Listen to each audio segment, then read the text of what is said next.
This is Johnston on the hands-on lab 6.1, and this one's going to be erasing an existing configuration on a switch. So I'm going to be using packet tracer here and show you how to do that. So you're going to use the command enable, and in here you're going to type in erase startup config, press enter twice, then you're going to type in reload, press enter twice, and it'll reload our switch.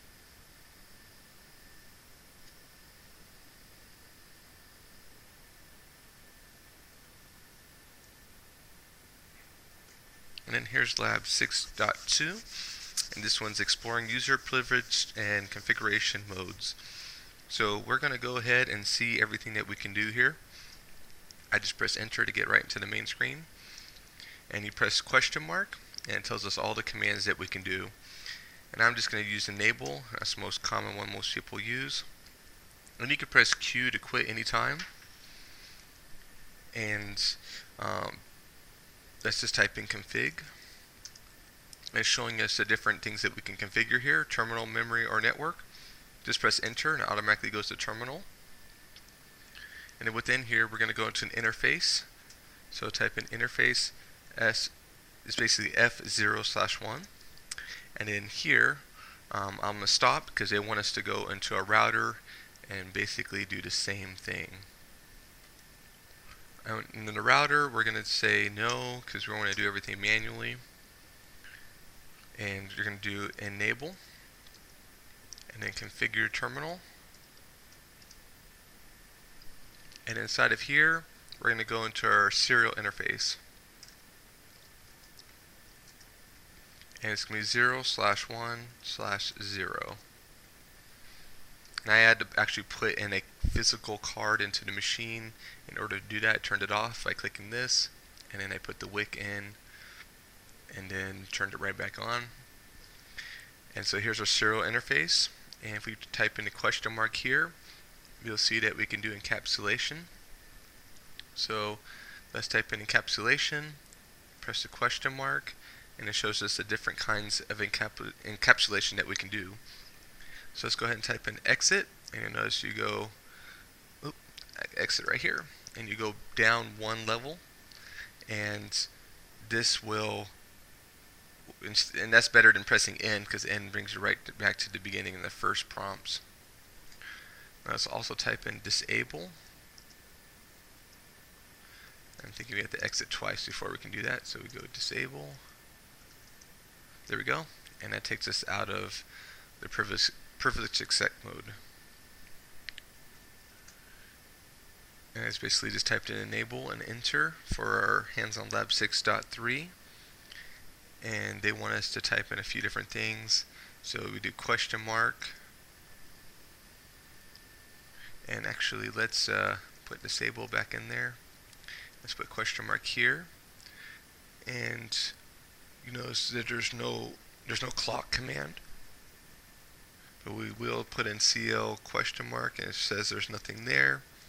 I'm going to put enable, put CL question mark, and you'll notice that it searched through the commands and it found clear and clock. So let's type in clock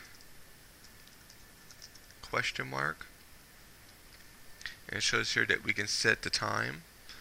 So let's type in clock set question mark, and it tells us how the format of the time is. And we're going to type in clock set, and let's put in 10:30:30 question mark, and then now we can put in the month.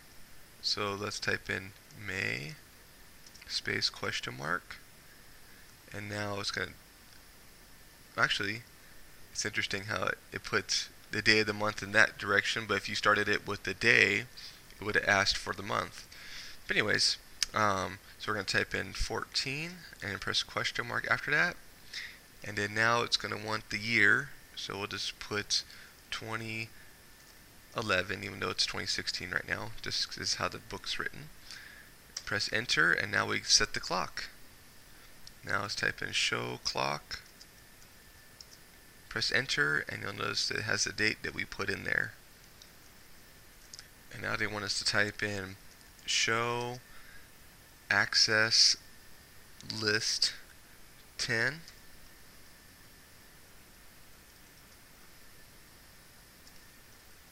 and they want us to press Control A. See, our cursor went right to the beginning. Control E goes right to the end, and then Control A again, and Control F makes it go forward, and then Control B makes you go back one at a time instead of using your arrow keys, and then Control P will put the last command in. And you can also press up arrow, put the last command in also, and the down arrow to go to the next command after that you put in. And we're going to type in, we're going to basically delete all that, type in sh history, and then press enter. So this shows all the commands that we used. And then we're going to type in terminal history size question mark. And now it shows the amount of allowed history that we can have in here. So right now we basically have like 10 lines or so. We can go up to 256 or limit that to be a less amount to be seen. Now let's go ahead and do show terminal. Press enter. So this is our show terminal command, and with this let's go ahead and look over everything in there. And it does show us our history limit, which is pretty interesting. Now let's go ahead and type in terminal no editing.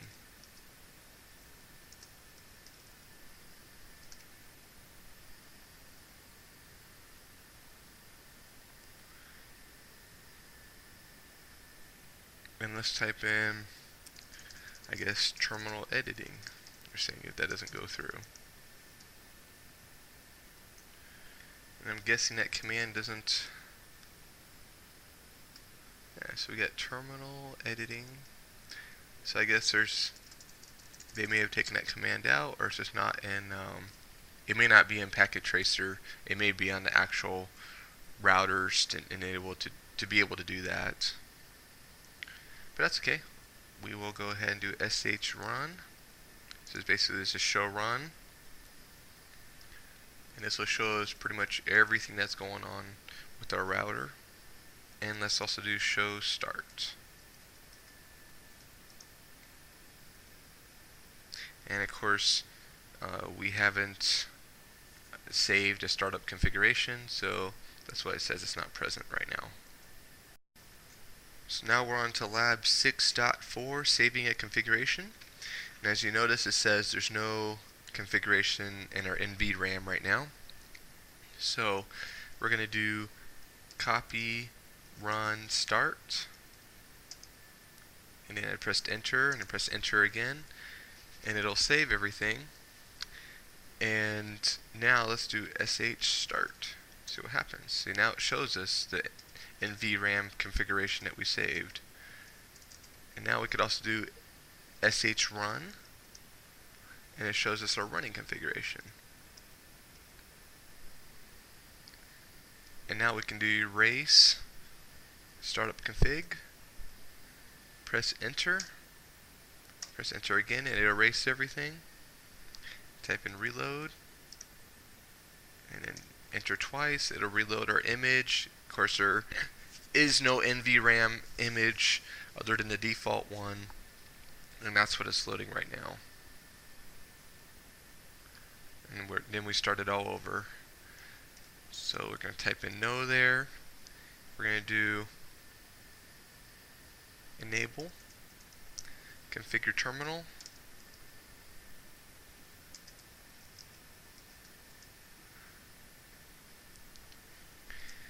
and in this lab 6.5 we're going to be setting a password. So let's go ahead and let's type in enable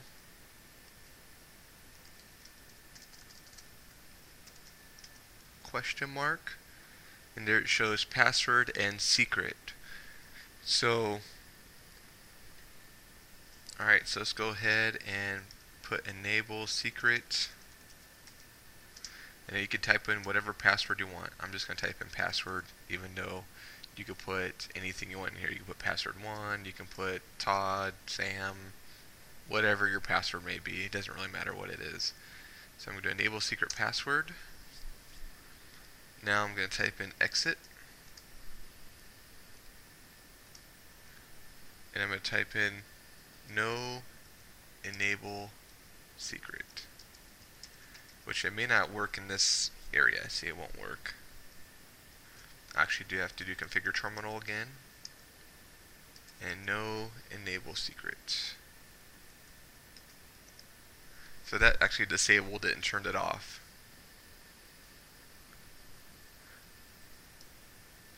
And now they want you to type in line question mark, and they'll tell us about all the different lines in there.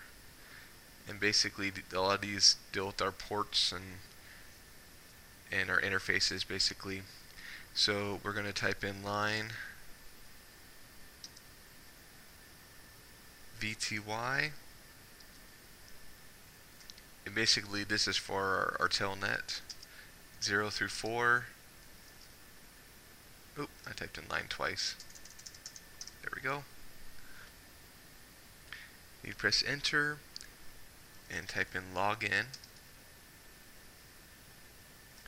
You'll notice that there's no password on here, so we're going to type in password, and then I'm just going to call it Todd. They use an example, so that's going to be our password right now. And then we're going to type in login. So now it'll do that password when we log in. We're going to type in exit, and I'm going to type in line auxiliary 0, and we're going to type in login, and it shows that there's no password set, so it's going to be password Todd login. Then we're going to do line console 0 without having to do exit. That's one way to get around it. Then type in login. See, it's not set, so it's going to be password Todd login. Enter. And now if we want to prevent it from timing us out, we could do exec dash timeout 0 space 0. There we go. Now we have unlimited amount of time to log in with. Otherwise it'll time you out. And then let's go ahead and put logging synchronous. Use this one quite a bit, and it won't, when it prompts, basically it won't override the command you're typing with the console messages. So it makes it nice, so it shows a message and then it'll actually go to the next line. Now we're going to be going on to lab 6.6, setting the host name, descriptions, IP address, and clock rate. So we're going to go right back into configure terminal, which is right here, and then we're going to type in banner space question mark, and they show us the different ones. So basically MOTD is set the message of the day banner, and let's go ahead and put one in there, banner MOTD, and then we're going to put a little hashtag and just say this is a banner. And that's basically right when you first turn on the machine, it'll show that. Oh, and I just put banner twice, so let's take that out. There we go. And that's what it'll show. This is a banner when we first turn on the router or first try to telnet in. And of course we could turn that off by saying no banner and MOTD.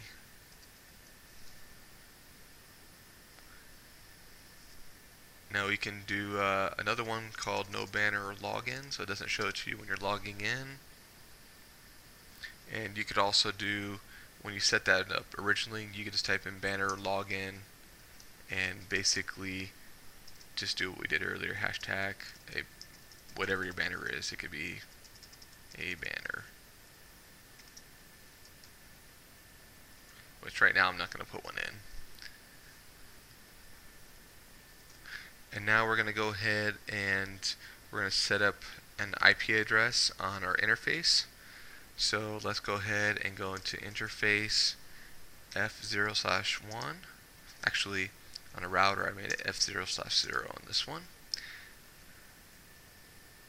And actually on mine it doesn't even have fast internet, it's only the gigabit. So we're going to do interface, so we can put question marks at interface gigabit internet, basically gigabit ethernet, and then let's see, interface. Mine's interface gigabit ethernet 0/0, and then here I'm going to give it an IP address of 1.1.1.1 255.255.0.0 for our class B address. And then we have to turn on the interface, so we're going to say no shut or no shutdown, and it turns it to up. Now our next step is, alright, so we're going to go ahead and do description, and then we could call it whatever we want. Okay, this is going to be our local area network link to the school computers. And that'll tell us about the port there.